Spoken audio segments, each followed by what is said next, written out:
Bismillahirrahmanirrahim. Assalamualaikum warahmatullahi wabarakatuh. Alhamdulillah wassalatu wassalamu ala Rasulillah wa ala alihi wa sahbihi wa man tabi'ahu ila yaumil qiyamah. Amma ba'du. Khaibati fillah, sahabat IMK Channel yang mudah-mudahan Allah muliakan. Alhamdulillah pada kesempatan kali ini kita dapat bertemu kembali dalam acara podcast SMA Al-Muttaqin, dalam acara program Bina Akhlak SMA Al-Muttaqin. Baiklah, insyaallah pada kesempatan kali ini saya ditemani oleh seorang ustadz muda. Masya Allah, beliau adalah salah seorang pengajar di SMA Al-Muttaqin. Kita sapa terlebih dahulu. Assalamualaikum Ustadz. Waalaikumsalam warahmatullahi wabarakatuh. Masya Allah, ini ustadz muda. Bacanya saja mungkin ustadz yang muda ya. Tapi memang umurnya juga masih muda. Nah, Ustadz kita ini Ustadz Irman, insya Allah pada kesempatan kali ini akan membawa kita membacakan atau membawakan salah satu tema yang masih berhubungan dengan Al-Quran dan orang-orang yang bagaimana dia berhubungan dengan Al-Quran. Untuk lebih jelas, kita tanya terlebih dahulu kepada Ustadz Irman. Bagi Ustadz Irman, untuk tema kali ini sebenarnya apa yang akan diangkat pada kesempatan kali ini, Ustadz? Baik, jazakumullah khairan jaza Ustadz Zaki. Para pemirsa IMK Channel, dengar setiap podcast Al-Muttaqin, insyaallah biidznillah ta'ala pada kesempatan kali ini kita akan bahas sedikit Ustaz mengenai keutamaan bagi mereka yang senantiasa berkecimpung dengan Al-Quran. Masya Allah, keutamaan orang-orang yang berkecimpung dengan Al-Quran. Kita ketahui Al-Quran itu adalah luar biasa, utamanya sempurna. Maka orang yang mendekatinya kemudian berkecimpung dengan Al-Quran dengan sesuatu yang sempurna, insyaallah pasti akan sempurna juga. Kita akan membuat hal tersebut insyaallah biidznillah ta'ala. Ya, baiklah, para pemirsa podcast Al-Muttaqin yang berbahagia, insyaallah pada kesempatan kali ini Ustadz Irman akan membawakan sebuah tema tentang keutamaan bagi orang yang berkecimpung dengan Al-Quran. Taib Ustadz, sebenarnya apakah ada dalilnya? Apakah ada dalil tentang orang atau seseorang yang berkecimpung dengan Al-Quran ini, Ustadz? Taib, mengenai dalil kita akan ambil Ustadz Zaki, begitu juga dengan pendengar setia podcast Al-Muttaqin. Dalam Quran surah Fatir, salah satu ayat saja kita ambil dalam ayat ke-29.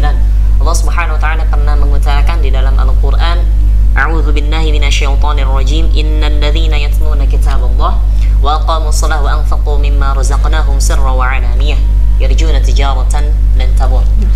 Dalam salah satu ayat yang sungguh sangat luar biasa, ini adalah sebuah hal yang memang Allah berikan kepada kita sebagai busyra, sebagai berita gembira bagi mereka yang berkecimpung dengan Al-Quran. Innal ladzina yatluna kitaballah, bahwasanya orang-orang yang berkecimpung dengan kitab Allah itu Al-Quran.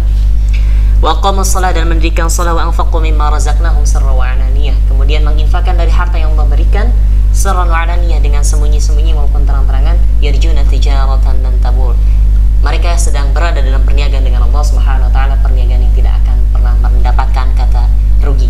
Itu dia. Masya Allah, jadi sedang berniaga dengan Allah, sedang berdagang dengan Allah, perdagangan yang tidak akan rugi ya. Naam, Ustaz, tadi kan di dalam Al-Quran disebutkan yatluna kitaballah ya. Yatluna kitaballah. Apakah hanya tilawah saja sudah cukup atau bagaimana itu penjelasannya, Ustaz? Ini dia yang menarik para pemirsa IMK Channel, begitu juga dengan Ustaz Zaki. Beginilah Al-Quran tatkala kita membacanya dengan hanya sebatas terjemah, mungkin selesai. Tapi Allah berikan kata yang sungguh sangat luar biasa agar kita menguak tafsirannya, mengetahui apa yang ada di dalamnya. Maka para ulama menafsirkan dalam hal ini, innal ladzina yatluna kitaballah, tidak cukup dengan tilawah dalam artian kita membacanya saja. Kata para ulama, yatluna kitaballah maksudnya adalah yaqra'una al-Quran wa ya'maluna bihi. Jadi dua kategori yang paling utama yang harus didapatkan oleh kita semua ketika kita berkecimpung dengan Al-Quran, minimalnya adalah yaqra'una al-Quran, qiraah yang pertama, membaca, kemudian ya'maluna bihi, yaitu amal bihi, yaitu mengamalkan apa yang kita baca. Tentunya ketika kita mengalami dua proses ini, akan ada proses yang ketiga yang berada di antara keduanya. Yang pertama proses membaca, kemudian masuk kepada pemahaman sebelum kita mengamalkan. Tentunya kita membaca terus mengamalkan tanpa memahami tidak akan bisa, ya kan? Tentunya akan memahami terlebih dahulu, setelah membaca baru mengamalkan. Maka tiga proses ini dilakukan oleh seorang mukmin, orang-orang yang beriman, maka insya Allah akan masuk pada kategori yarjuna tijaratan lan tabur. Mereka yang sedang berniaga dengan Allah Subhanahu wa taala dalam perniagaan yang tidak akan pernah mendapatkan kata rugi. Itu dia Ustaz. Masya Allah. Nah, kemudian Ustaz, bagi seseorang contohnya yang belum bisa mengamalkan, Ustaz, apakah masih tetap dia akan mendapatkan pahala atau keuntungan dengan hanya membacanya saja, Ustaz? Taib. Ini pernah dijelaskan oleh Ustaz Zaki. Nah. Begitu juga dengan AIM Channel. Salah satunya dalam hadis Rasulullah SAW yang dipaparkan kembali oleh Imam An-Nawawi dalam kitabnya At-Tibyan. Iya. Nah, dalam kitabnya At-Tibyan dijelaskan salah satu hadis Rasulullah SAW, beliau menyatakan alladzi yaqra'ul Qur'an wa huwa mahirun bihi ma'as safaratil kiramin bararah walladzi yaqra'ul Qur'an wa huwa yatata'ta'u fihi wa huwa 'alaihi syakun lahu ajran. Jadi mereka yang membaca Al-Qur'an, di sini kata Rasulullah dipaparkan dua kategori. Baca mahir, membaca belum mahir. Maka bagi membacanya mahir, mampu, mahir di sini bisa masuk pada tahapan bacaannya sudah bagus sesuai ilmu tahsin dan tajwidnya, kemudian memahaminya, kemudian mengamalkannya. Nah, maka akan Allah Subhanahu wa taala tempatkan ma'as safaratil kiramil bararah. Ma'as safaratil kiramil bararah. Bersama mereka para malaikat yang sungguh sangat mulia. Masya Allah. Adapun mereka alladzi yaqra'ul Qur'an wa huwa yatata'ta'u fihi. Kemudian baca Al-Qur'an tapi masih terbata-bata.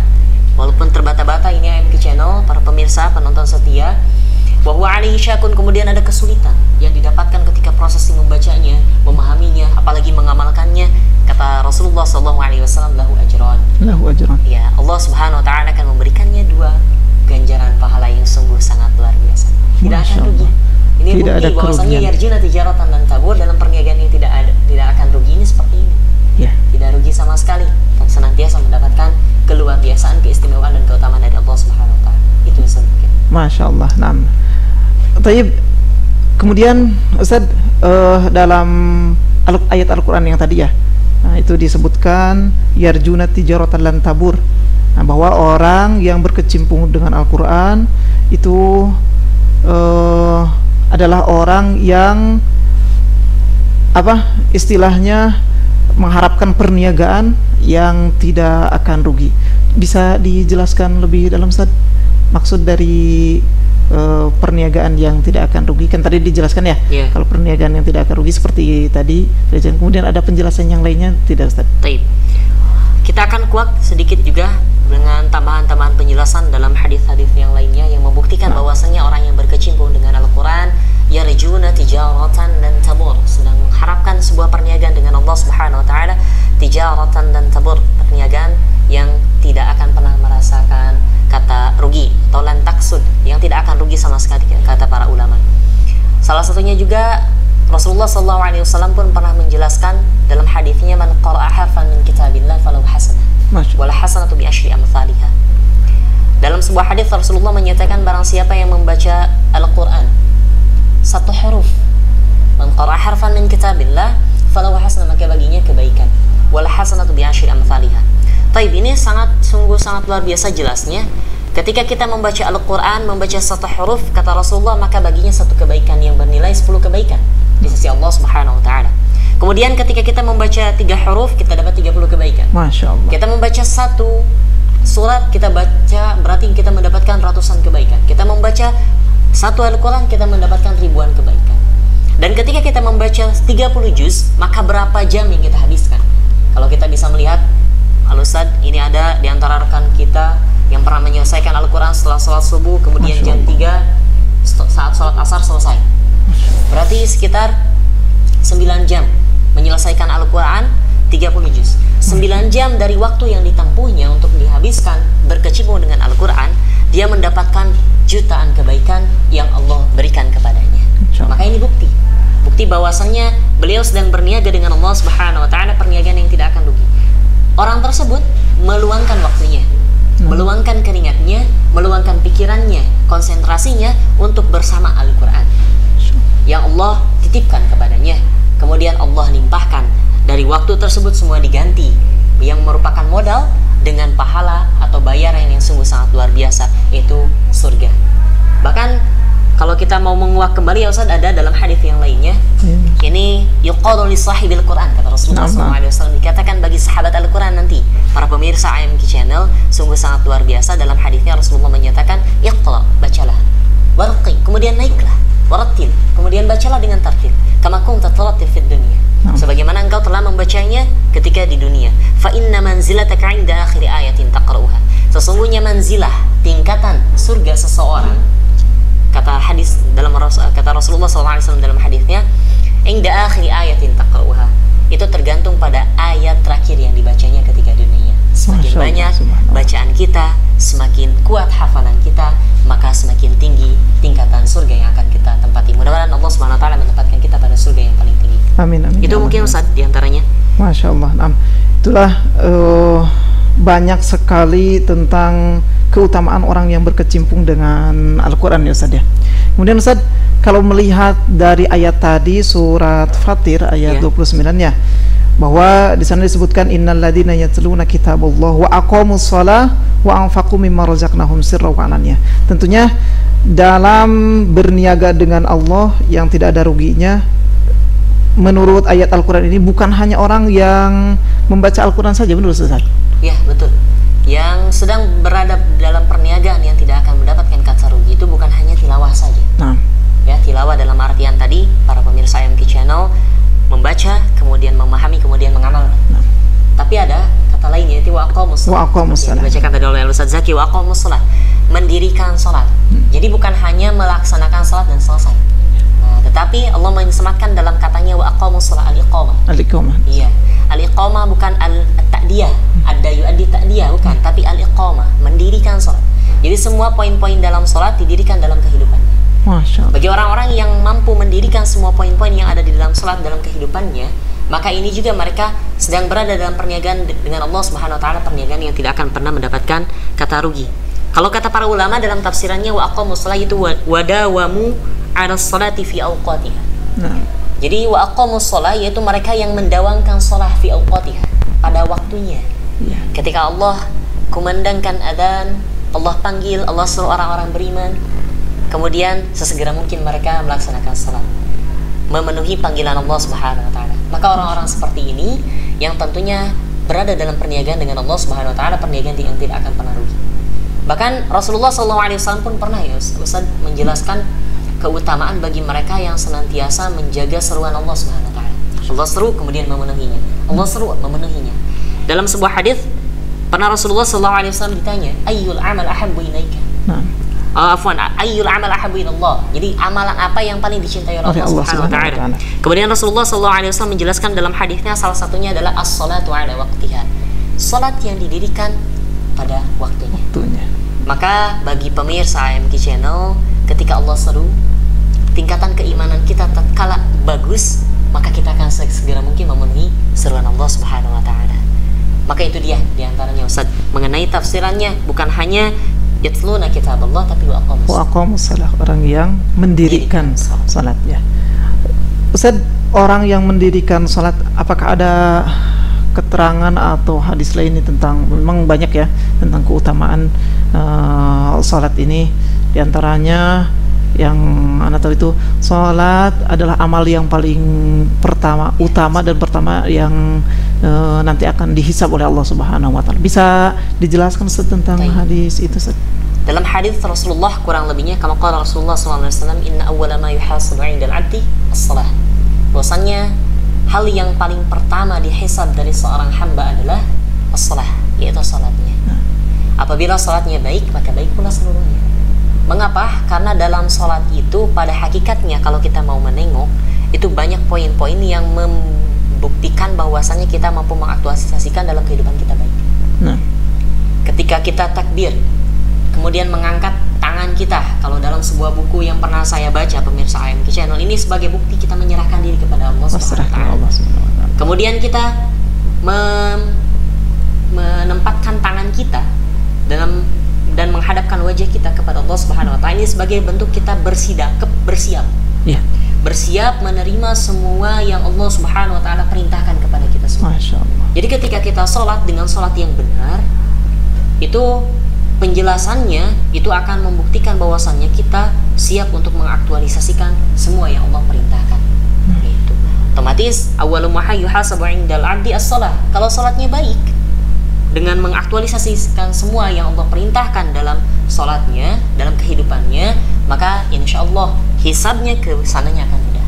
Masya Allah. Itu Ustaz. Itu dia diantaranya. Ya.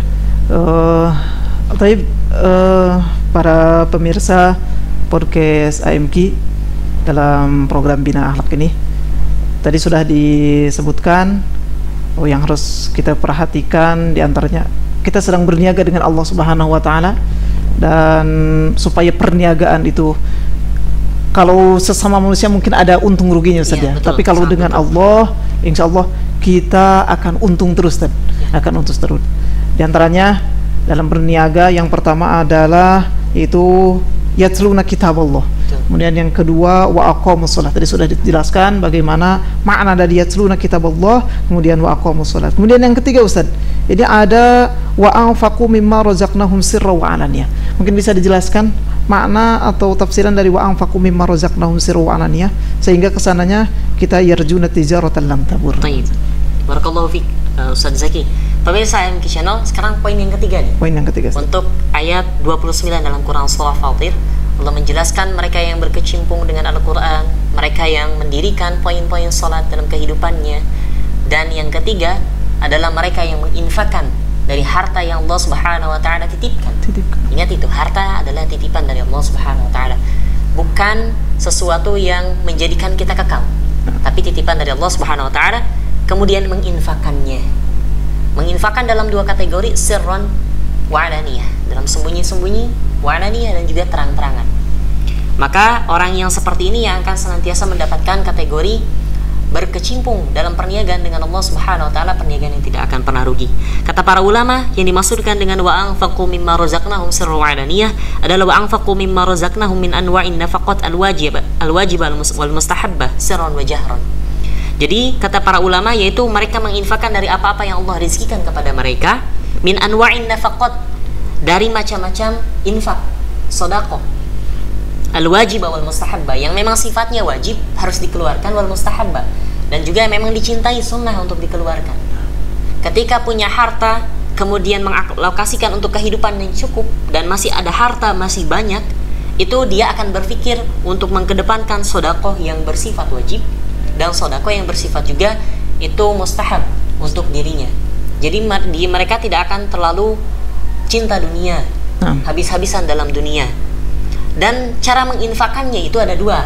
Dan ini salah satu keutamaan yang sungguh sangat luar biasa Allah berikan kepada kita semua, para pemirsa AMQ Channel, Al-Ustaz Zaki juga. Kata Imam An-Nawawi dalam penjelasan hadis Arba'in An-Nawawi, dan hadis yang pertama dijelaskan salah satu amalan yang memang diperbolehkan dengan jahr atau terang-terangan adalah infak. Nah ini dia, makanya Allah menyatakan dalam Al-Quran wa anfaqu mimma razaqnahum sirran wa alaniyah.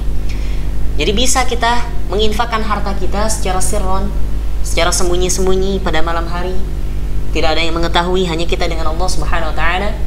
Adapun alaniyah secara terang-terangan boleh, ya. Alaniyah terang-terangan tetap dengan niatan lurus karena Allah Subhanahu wa Ta'ala. Kemudian juga tetap sebagai bentuk untuk memotivasi orang lain agar ikut beramal seperti yang kita lakukan.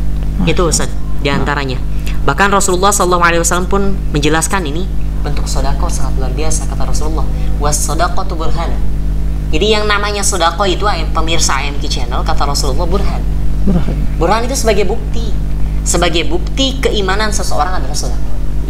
Ketika seorang keimanannya kuat, maka sedekah itu hal yang tidak akan meragukannya lagi.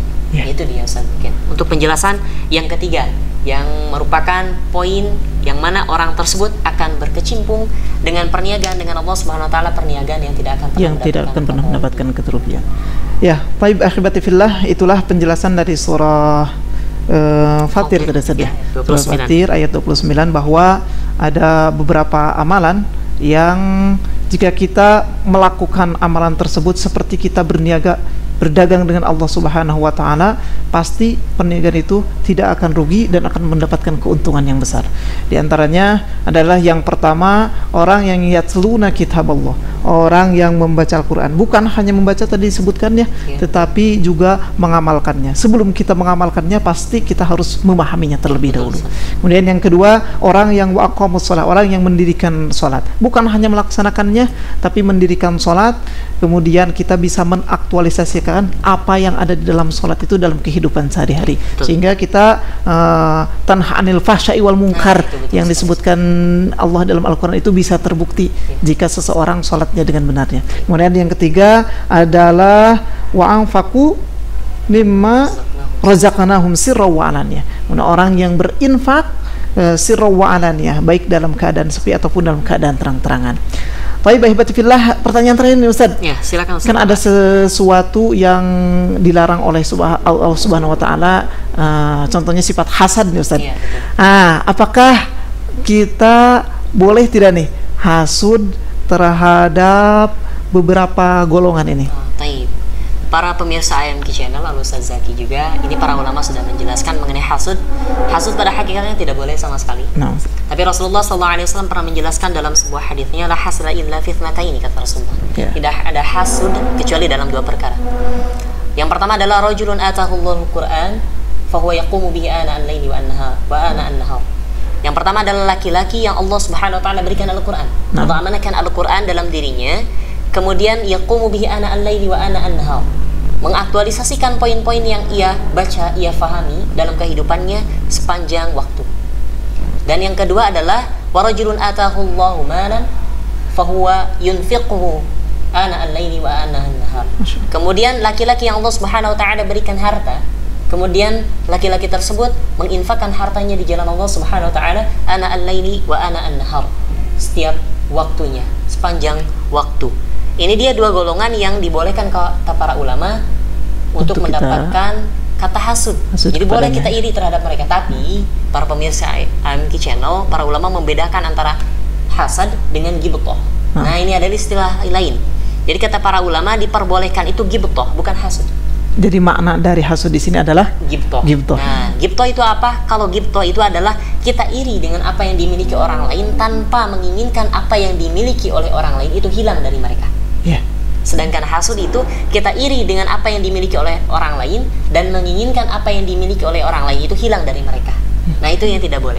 Yang boleh adalah iri saja, menginginkan bisa sampai pada derajat mereka, tanpa menginginkan derajat yang mereka saat ini tempati itu terhapuskan di sisi Allah Subhanahu wa taala. Itu mungkin Ustaz. Masya Allah. Jadi kita boleh untuk ghibthah ya Ustaz ya. Ghibthah, ya betul. Iri terhadap kenapa orang lain mah bisa nih melakukannya, betul. Kita tidak. Gitu. Jadi kita harus iri, kemudian merasa terpacu, dan akhirnya kita sampai kepada derajat seperti mereka. Baik, ahibati fillah, mudah-mudahan dari awal sampai akhir ada manfaatnya dalam program Bina Akhlak ini. Selanjutnya bisa disimpulkan mungkin Ustaz untuk kesimpulan dari apa yang telah tadi Ustaz sampaikan dalam penjelasannya. Tafadhol Ustaz. Baik. Para pemirsa IMK Channel Podcast Al-Mutakin, untuk kesimpulannya dari yang saya bahas pemaparan dalam Al-Quran, yaitu Quran Surah Fatir ayat 29, salah satunya adalah kita menginginkan keridhaan Allah, dan salah satu kita menginginkan keridhaan Allah adalah masuk dalam perniagaan dengan Allah, perniagaan yang tidak akan pernah mendapatkan rugi. Cara masuk dalam perniagaan tersebut, kita masuk salah satu di antara tiga golongan. Masuk pada golongan yang senantiasa tilawah Al-Quran dan juga mengamalkannya. Kemudian juga masuk pada kategori mengaktualisasikan poin-poin surah, atau masuk dalam kategori menginfakkan dari apa-apa yang Allah titipkan dari hartanya dalam keadaan sembunyi-sembunyi maupun terang-terangan. Itu mudah-mudahan bisa bermanfaat bagi kita semua.